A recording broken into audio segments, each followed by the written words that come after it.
My girlfriend is a little possessive. She has a tracker on my phone and wiped out every single female contact I had. But every time I call her honey, she blushes.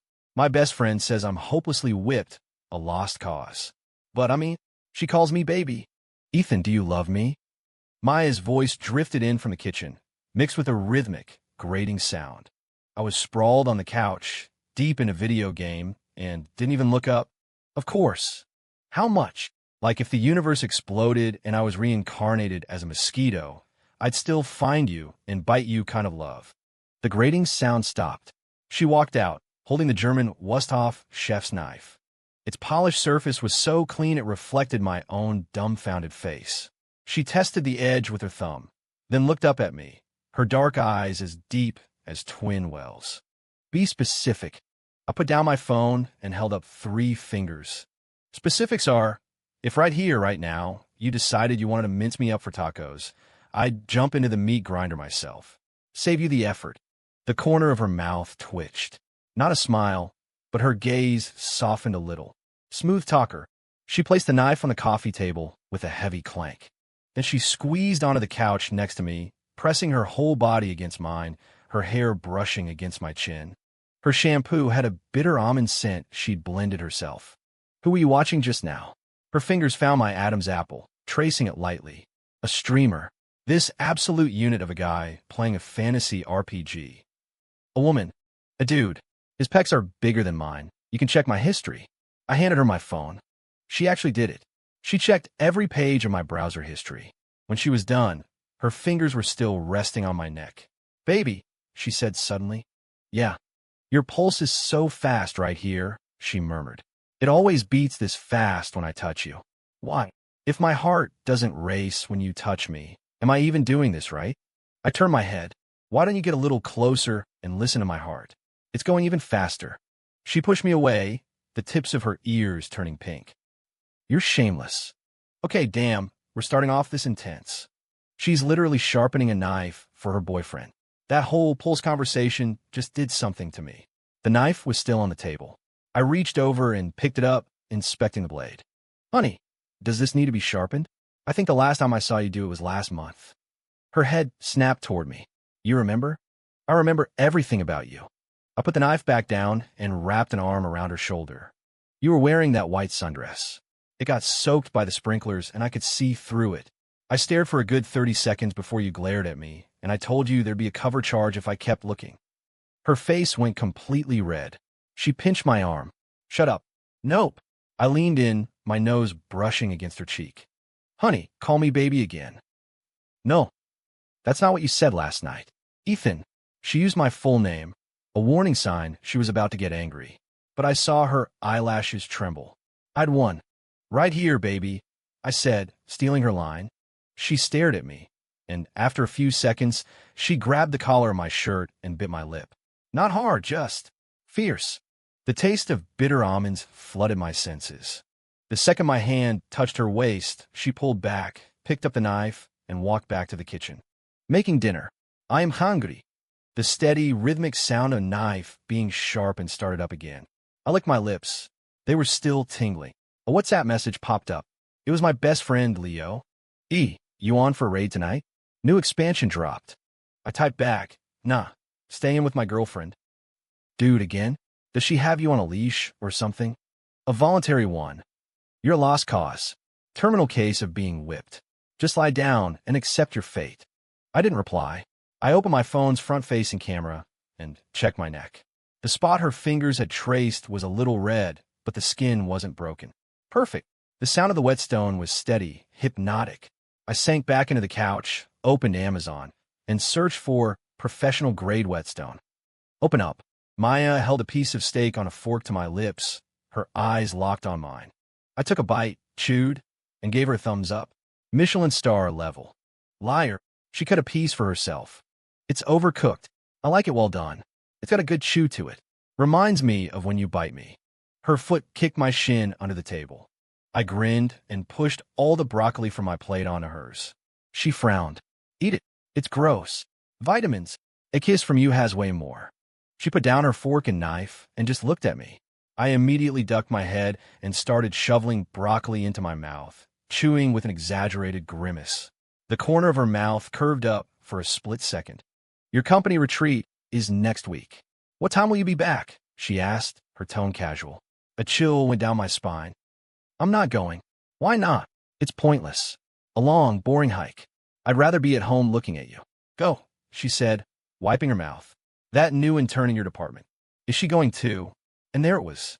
Which one? I played dumb. Long hair, big eyes. The one who brought you coffee last Wednesday, she said, her voice flat and even. You said thanks and smiled at her. I racked my brain. Oh, right. That.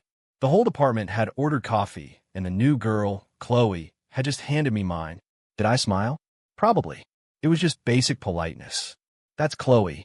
She has a boyfriend, and they're super serious. I took a spoonful of soup. Besides, she got my order wrong. I wanted a black Americano, and she got me a latte. It was sickeningly sweet. Maya didn't say anything, just twisted a lock of hair around her finger. I scooted my chair closer, its legs scraping against the floor. I took her hand and placed it on my cheek. Honey, feel this face. Who else would it possibly work on besides you? Her fingers were cool against my skin as she traced my cheekbone. You're so full of it. It's the truth. I leaned closer. There are only two things in my field of vision. You, and things that are not you. My brain basically auto-blurs the second category.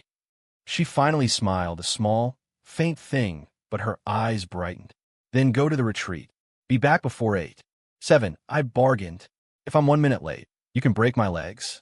Okay, she nodded, her fingers tightening around mine. I'll be waiting. That level of control. But why do I find it kind of sweet? This dude has survival instincts down to a science. My brain basically auto-blurs the second category, El Mayo. After dinner, she washed the dishes, and I stood next to her drying. The water ran as she worked. Her sleeves rolled up to reveal slender wrists and the faint blue of her veins. I stared. What are you looking at? She asked without turning around. At how beautiful you are. Shallow. I can be deep, too. The way you wash dishes, the angle of your wrist, the curve of the water over your fingers. I could write a thesis on it. She splashed a handful of water in my face. I wiped it off, grinning, and moved in to hug her from behind, resting my chin on her shoulder. Honey, you smell so good. It's dish soap. Then it's angel-scented dish soap. She jabbed her elbow into my stomach, but not hard. I held on, refusing to move. She let me, continuing to wash the dishes. Outside the window, the lights from other people's apartments glowed in soft, yellow clusters. Ethan, yeah, if you ever lied to me, she said, her voice so soft it was almost lost in the sound of the running water. I'll take the parts of you that lied, one by one, and remove them.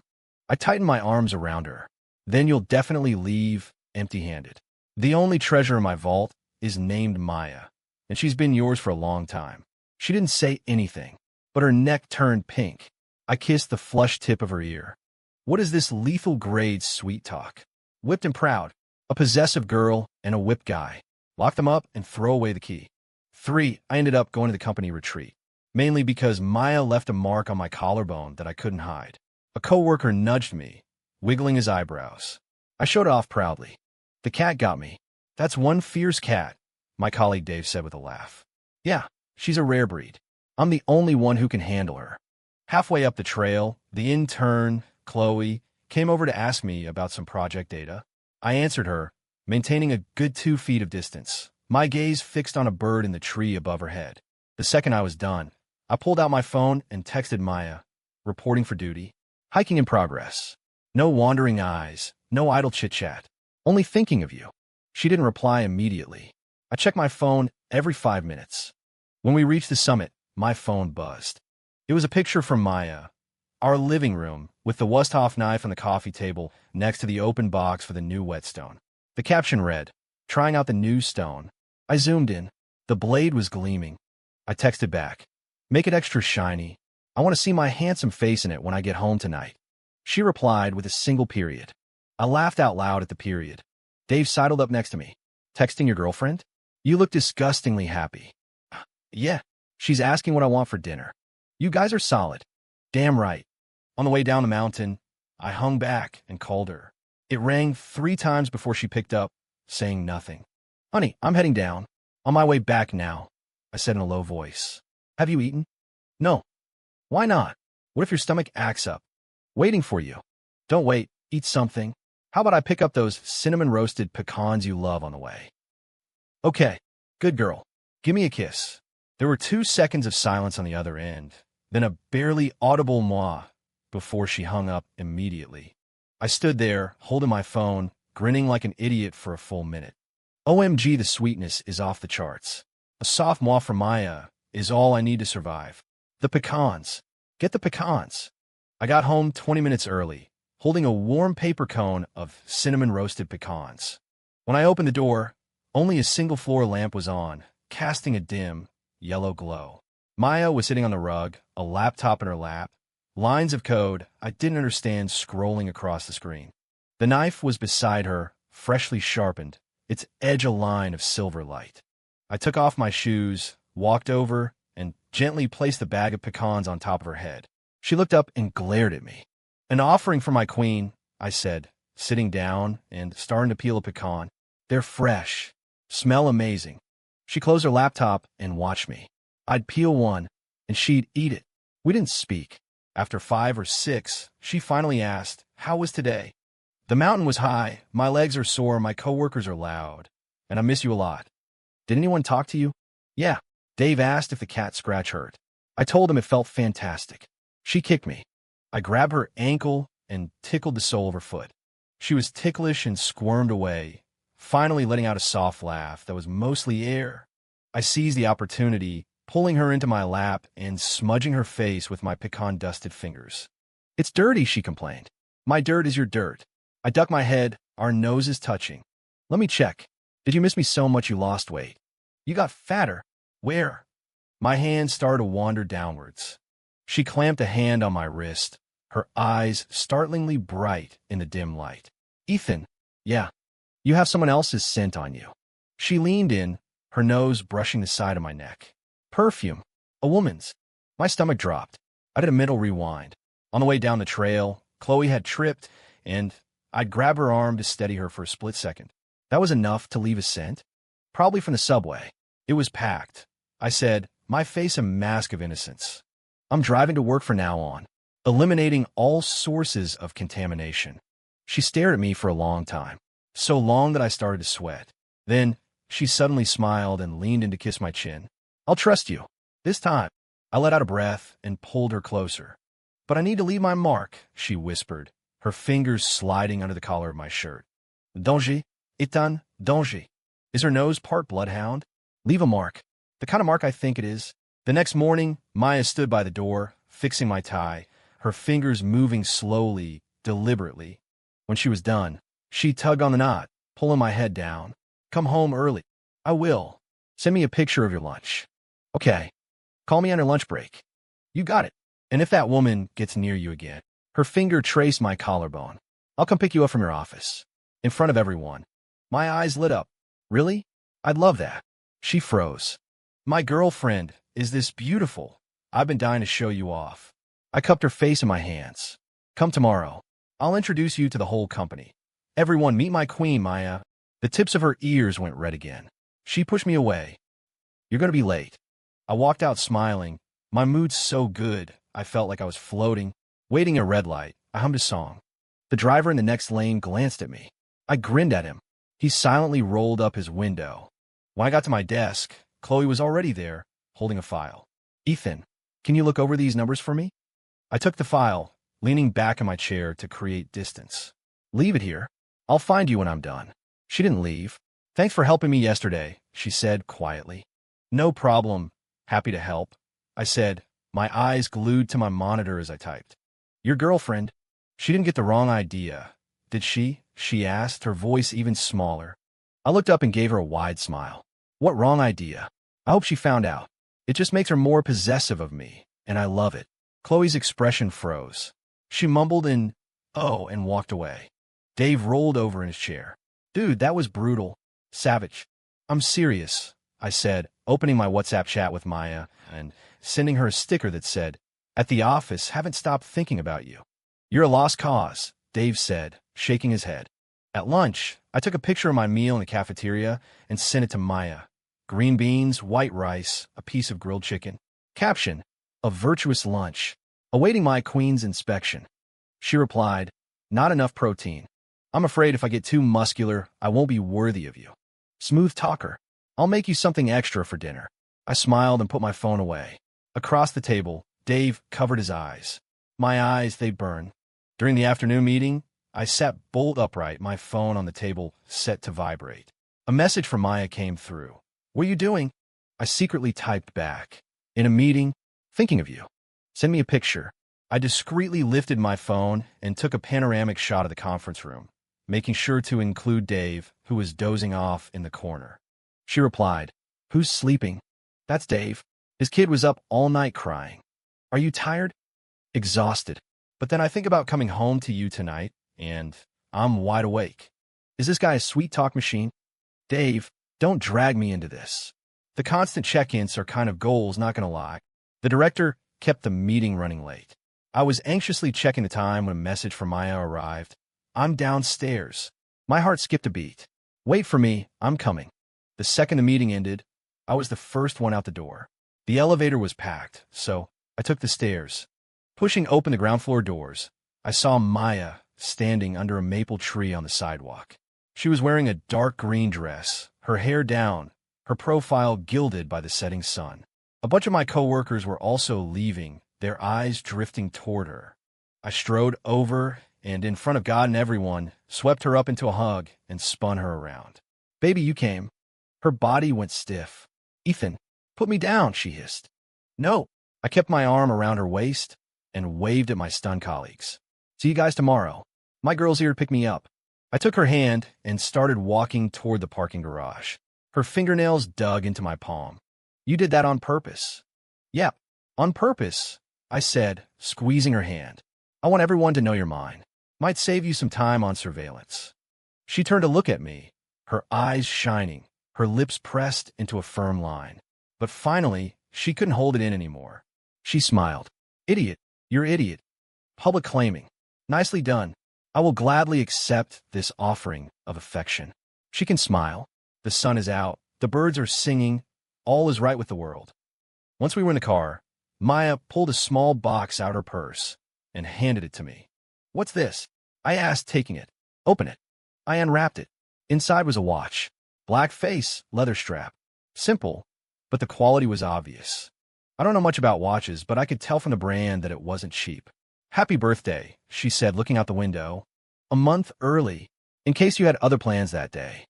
My birthday was a month away. I was stunned. I looked from the watch to her. What's wrong? You don't like it? I'm obsessed with it. I put it on. The leather was still cool against my skin. But I'm more interested in how you secretly became a millionaire without telling me. She shot me a look. I saved up. For how long? 6 months. My heart felt like someone had squeezed it. I took her hand.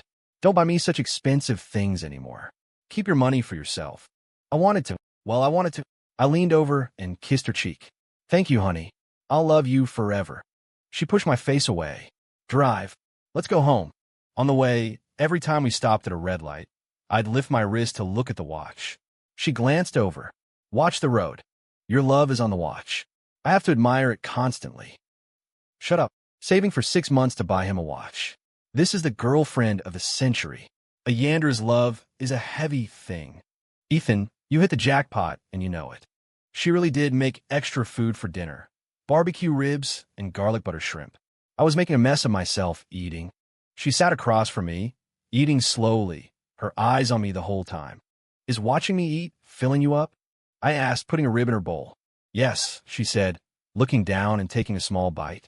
You're more satisfying than the ribs. I almost choked. After dinner, I insisted on doing the dishes. She stood beside me, peeling an apple, the skin coming off in one long, continuous spiral. As I was washing, I said suddenly, Honey, let's get a cat. The hand holding the peeler stopped. Why? It's just the two of us here. It'd be nice to have another living thing around, I said, rinsing the suds off a plate. Besides, you're always calling me a dog. If we get a cat, we'll have it all. Cats scratch the furniture. Let's scratch. We'll buy a new couch. Cat hair gets everywhere. I'll vacuum. Every day. A cat will take your attention away from me, she said, putting down the apple and the knife to look at me. I turned off the water, dried my hands, and walked over to her. I looked down into her eyes. Then we'll get a dumb one. One that only loves you. Just like me. Her eyelashes fluttered. You pick. How about we go to the shelter tomorrow? It's Saturday. Okay. I kissed her forehead. Good girl. She wrapped her arms around my waist and buried her face in my chest. Ethan. Yeah. You have to stay this good. I'll always be your good boy. I ruffled her hair. Want to hear me bark? She pinched the skin on my lower back. Cut. Are we entering the wholesome domestic arc? We'll have it all. Maya is so insecure. I just want to hug her. That weekend, we went to an animal shelter. The place was a cacophony of barks and meows. Maya stood in front of the cat enclosures, looking through the glass at a blue-eyed ragdoll. The cat meowed at her. She tapped a finger against the glass. I leaned against the wall nearby, watching her profile. Sunlight streamed through the window, catching her long eyelashes and the tiny mole on the tip of her nose. I felt a familiar stirring of affection. You like that one? I asked. His eyes look like yours, she said. I leaned closer to the glass. The cat looked back at me, its blue eyes wide and innocent. My eyes aren't half that pretty. Yes, they are, she said softly. They look just like that every time you lie to me. A chill ran down my spine. I immediately pledged my allegiance. I haven't lied to you recently. Last Wednesday, you said you were working late, but you were playing games with Leo, she said, turning to look at me. He posted a screenshot on his Instagram story. I recognized your hand. I was speechless. Leo, that idiot. I'm sorry. I surrendered immediately. From now on, all gaming sessions will be reported in advance, and you will be formally invited to spectate. I'm not watching, she said, turning back to the cat. It's loud. A volunteer came over to tell us about the cat. Maya listened intently, asking a ton of questions. What kind of food? How often for deworming? Was it prone to sickness? Did neutering hurt? By the end, even the volunteer was smiling. First-time cat parent, huh? Don't worry, we'll walk you through everything. Maya nodded and looked at me. Ready to buy? I asked, pulling out my wallet. I want the rag doll, she said, pointing. You got it. We paid the adoption fee, bought food, litter, and toys, and carried everything out to the car. The cat meowed softly in its carrier. Maya sat in the passenger seat with the carrier on her lap, poking her fingers through the grate to gently stroke it. Don't be scared, she said, her voice as soft as a marshmallow. We're going home. I drove, glancing over at her from time to time. Her head was bowed, her gaze fixed on the cat, a faint, gentle curve to her lips. My heart melted. This is so healing to watch. Even the most possessive girl has a soft spot. The cat is the glue that will hold this beautiful, terrifying relationship together. When we got home, we let the cat out. He was timid at first, hiding under the sofa. Maya lay on the floor, trying to coax him out with a feather wand. Here, kitty, come on out. The cat didn't move. I got down on the floor next to her, our heads touching. He probably thinks you're a supervillain. She glared at me. I have a friendly face. Let me try. I reached under the couch, scratching gently. The cat sniffed my fingers, then slowly crept out. I scooped him up. The little guy was trembling in my arms. Maya stood up and held out her hands. Give him to me. I passed him over. She held him a little stiffly, but her touch was light. The kitten looked up at her and meowed. She smiled. A real smile, her eyes curving into bright crescents. What should we name him? I asked. She thought for a moment. Nugget. A bit basic. Then, Cash. Even more basic. You think of something, then. How about Velcro? I said, poking the kitten's nose. Because he's going to stick to you and never let go. Maya looked down, rubbing her cheek against the cat's head. Velcro. As if on cue, the kitten let out a loud meow. Velcro it is, I declared. Velcro. That's definitely something the guy would come up with. A family of 3. Her smile is so sweet, I think I'm getting a cavity. 6 with a cat. Life got a lot busier. Scooping the litter box, filling the food bowl, brushing his fur. Maya handled most of it. I was her assistant. She bought Velcro a bunch of tiny outfits and took pictures of him. In the photos, she'd be holding the cat, her expression soft. I stole one and set it as my phone wallpaper. When Leo saw it, he was aghast. Ethan, have you seriously become a crazy cat person? Got a problem with that? No, it's just, you've changed, man. Used to be all about bars and clubs. Now you just go home and pet your cat. That's because I hadn't met my girl yet, I said, scrolling through my phone to a new picture Maya had posted on her Instagram story. Velcro sleeping on her lap. The caption, mine. I liked it and commented, and me. She replied with a period. That night, Velcro jumped onto the bed, trying to squeeze in between me and Maya.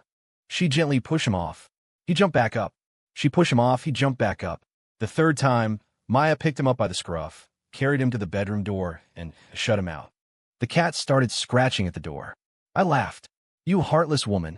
She slipped under the covers, her back to me. He's noisy. I wrapped my arms around her from behind.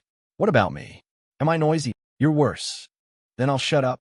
I pressed closer, my hand resting on her waist. She didn't move. After a moment, she turned to face me. In the dark, her eyes were bright. Ethan. Yeah. You can only be mine. Always have been, I whispered, kissing her eyelid. Even my sleep talking is just me saying your name. Liar. It's true. Don't believe me? Stay up tonight and listen. She pinched my arm. I laughed and pulled her tighter. The cat was still scratching at the door, a faint, insistent sound. Let him in, I said. No. Just for tonight? This is the only time. I got up and opened the door. Velcro shot inside, leaped onto the bed, and curled into a ball at Maya's feet. She didn't push him away. I got back in bed and reached across the cat to take her hand. Good night, honey. Good night. The cat. I should be under the bed, not in the middle of it. Even my sleep talking is just me saying your name. A master at work. The family hierarchy is crystal clear. 7 Monday morning, my director called me into his office. Ethan, what's the deal with you and Maya from the tech department downstairs? My stomach clenched. She's my girlfriend. Is there a problem, sir? The director pushed his glasses up his nose. We've had a complaint that she's always coming up here to see you at lunch. It's not a good look. We just eat together in the cafeteria. It doesn't affect our work, I said with a smile, mentally cursing out whoever complained. The company discourages interdepartmental relationships. Just be more discreet. Yes, sir. I will. I left his office, my expression grim. Back at my desk, I'll message Maya. Don't come up for lunch today. I'll come down to you. She replied instantly. Why? My boss had a chat with me. Said it's not a good look. Who said that? No idea. Don't worry about it. I'll just come to you. At noon, I waited for her outside the tech department. Maya came out, and she did not look happy. What's wrong? I asked, taking her hand. Someone from your department left a comment on our internal server, she said, her voice cold. It said to tell your girlfriend to stop coming around, that it was annoying to see. A hot flash of anger went through me. Who? Give me their user ID. Don't worry about it, she said, looking at me. I'll handle it. I felt a prickle of unease. Honey, don't do anything crazy. It's just some dumb gossip. It means nothing. They were talking about you, she said, her eyes fixed on mine. That's not allowed. I don't care what they say about me. I just care if you're upset. I put my arm around her shoulder. Come on, let's get lunch. She was quiet through the whole meal. I tried telling her jokes, but she wouldn't even smile. Finally, I sighed and put down my chopsticks. Maya, look at me. She raised her eyes. I'm Ethan, and for the rest of my life, you're the only one for me. Whatever anyone else says is just noise. It's not worth your energy to get upset over. I took her hand. Smile for me, please. The corner of her mouth twitched, but it wasn't a smile. Okay, how about this? I leaned in, lowering my voice. Tonight, I'll wear that outfit you bought me, and you can do whatever you want with me. Her ears turned red. She glared at me. You're shameless. I only want you. I kissed her fingers. Come on, just a little smile. She finally smiled, a faint one, but her eyes crinkled. Idiot. Someone is about to have a very bad day. The tech queen is about to go to work. That outfit, is that something I'm allowed to know about? That afternoon, I was on edge. I had a bad feeling something was going to happen. Right before quitting time, news came from the tech department. Their internal system had been breached.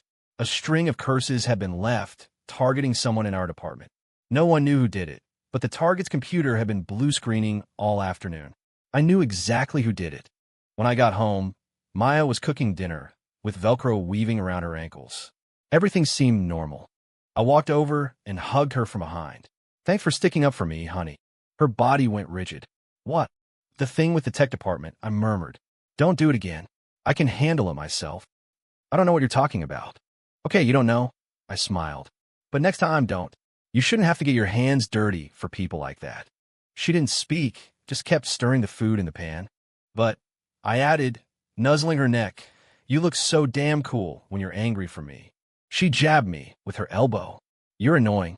Of course it was her. Fiercely protective girlfriend mode activated. That line, you shouldn't get your hands dirty, is so smooth. A few days later, the office rumor was that the co-worker who had complained had voluntarily transferred to a branch office in another state.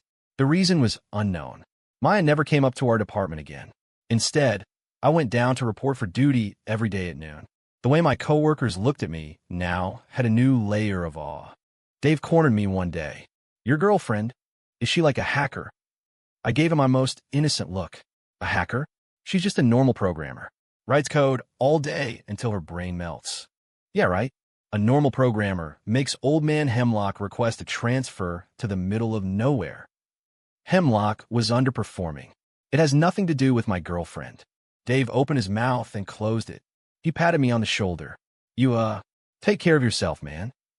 I just smiled. Take care of myself? I was loving every minute of it. That night, I told Maya the story as a joke.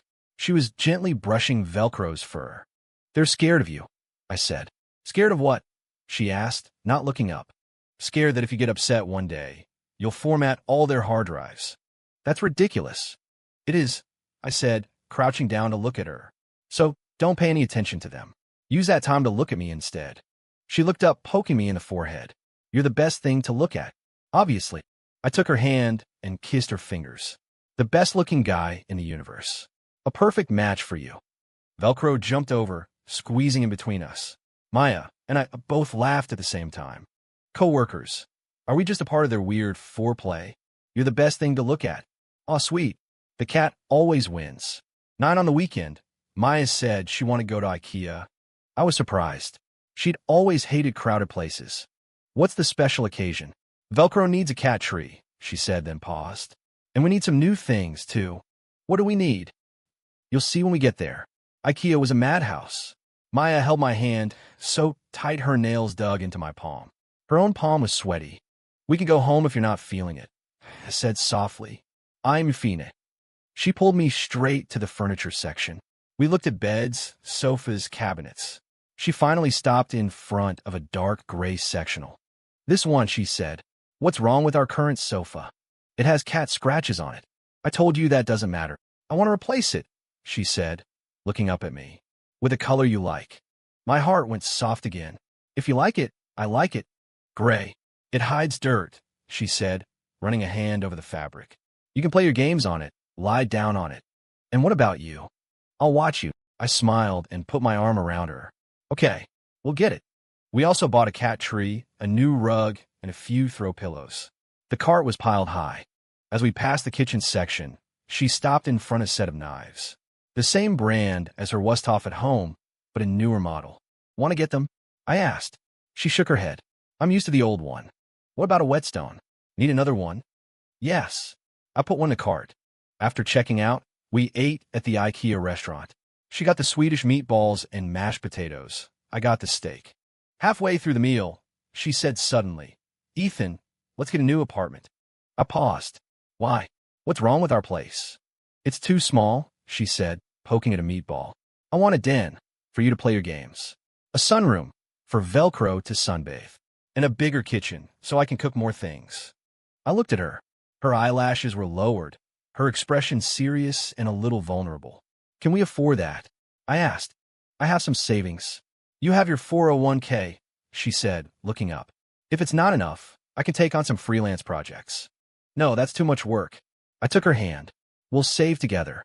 I'll quit buying so many video games, cancel a few subscriptions. We can save a lot in a year. She shook her head. You don't have to do that. I want to, I smiled. It's worth it to get a bigger place with you. Her ears turned pink and she went back to her food. A new apartment. They're really in it for the long haul. She's planning a future that revolves around him. A man willing to buy fewer video games. He's a keeper. On the drive home, she fell asleep, her head resting against the window. While waiting at a red light, I watched her my heart feeling full to bursting. My phone buzzed. A message from Leo. College reunion next week. You coming? I typed back. Nope. Why not? A bunch of people are bringing their partners. My girl doesn't like crowds. Dude, she has you completely wrapped around her finger. And I love it. The light turned green. I put my phone down and gently guided Maya's head onto my shoulder. She didn't wake up, just shifted slightly and kept sleeping. Velcro was snoring in his carrier. The traffic moved forward, streetlights streaking past, one after another. This is so peacefully domestic. I love it. I could watch 100 episodes of just this. 10. I ended up going to the reunion because Maya said, "You should go." I thought I'd misheard her. "What did you say?" "Go," she said, straightening the collar of my shirt. "I'll go with you." Seriously? Yes. So your old friends don't think I'm too controlling. I laughed. They already know. I brag about it on Instagram all the time. "We're still going," she said coolly. To assert my claim, I pulled her in and kissed her. "Yes, ma'am." On the night of the reunion, Maya wore a simple black dress and light makeup. I couldn't stop staring. "Honey, if you go out looking like that, I'm going to get jealous." "Then be jealous," she said, applying lipstick. "And don't drink too much tonight." "I won't touch a drop." The reunion was at a loud Korean barbecue place. The second we walked into the private room, the place erupted. "Jo, Isin, you actually brought her. Nice to meet you. You're gorgeous." Maya just nodded, not saying a word, her arm linked tightly with mine. We sat down, and drinks were poured. I said I was driving and couldn't drink. My old classmates wouldn't hear of it and tried to force a glass on me. Maya reached out and took the glass from my hand. "I'll drink for him." The table went silent. She tipped her head back and downed the entire glass of beer without flinching. "Damn, she can drink. Ethan, you lucky bastard." I looked at her, my heart swelling with a mix of warmth and heartache. I took her hand. "Don't drink anymore. I'm Fina." For the rest of the night, whenever someone tried to offer me a drink, Maya intercepted. After a few glasses, I'd had enough and wrestled a glass away to drink it myself. She glared at me. "You said you wouldn't." I changed my mind. She pinched my thigh under the table. The conversation turned to what everyone was up to. Someone asked, "Ethan, I hear you're totally whipped these days?" I wrapped my arm around Maya's shoulder. "Not whipped, just happily in love." "Yeah, right. You post about her on your story 10 times a day. And I love it." Maya kept her head down, eating, but her ears were bright red. Someone else piped up, "So, Maya, Ethan was a total player back in college. How'd you finally nail him down?" Maya looked up and met the person's gaze. "He chased me." "For real?" "Ethan made the first move." I immediately raised my hand. It was me. I chased her relentlessly. Begged, pleaded, wore her down. It was a miracle she said yes. The table erupted in laughter. The corner of Maya's mouth curved up, and she put a piece of grilled meat on my plate. Halfway through dinner, I went to the restroom. On my way back, I overheard a few classmates talking in the hallway. "Ethan's a completely different person. She's got him on a tight leash. His girlfriend seems kind of cold, though. Barely said a word. I heard she's super controlling, checks his phone and everything." I was about to walk over when I heard Maya's voice. "Am I?" The guys jumped, startled. Maya was standing right behind them, holding a glass of juice, her expression calm. "He likes it when I'm in control." "Oh, all right, right? Whatever you say." "Yeah, as long as Ethan's happy." "Of course he's happy," Maya said, taking a step forward. "You're his friends. You should know what he used to be like." We know, we know. And what is he like now?" "He's good. Stable." "Exactly," Maya said, her voice soft but firm. "So don't talk about him behind his back. It makes me unhappy." The color drained from their faces. I leaned against the wall, unable to suppress a smile. Maya turned and saw me, freezing for a second. I walked over and took her hand. "What's the chat?" I asked cheerfully. "Nothing," the guys mumbled, making a quick escape. "Classmates. So we're just part of the roleplay now?" "Got it." I squeezed Maya's hand. "That was hot, honey. Let's go home." "You got it." We said our goodbyes and left. When the cool night air hit us, Maya swayed a little. I caught her. "You drank too much?" "No." "Your face is flushed. It's just hot in there." "Piggyback ride." "So sweet." I smiled, turned, and crouched down in front of her. "Hop on. I'll carry you." "No. Come on." She hesitated for a moment before climbing onto my back. I stood up, carrying her, and started walking slowly toward the car. Her chin rested on my shoulder, her warm breath against my ear. Ethan, yeah, was I too harsh today? You were fierce. It was incredible. You liked it. I loved it, I said, turning my head to kiss her cheek. Next time someone calls me whipped, I'll fight them. This isn't a leash. It's the best damn thing that's ever happened to me. She tightened her arms around my neck and whispered, "You're my baby, always." There were no stars in the sky, but the streetlights stretched our shadow long behind us. Velcro was waiting for us at home. Always. Okay, you two better stay together forever. The end.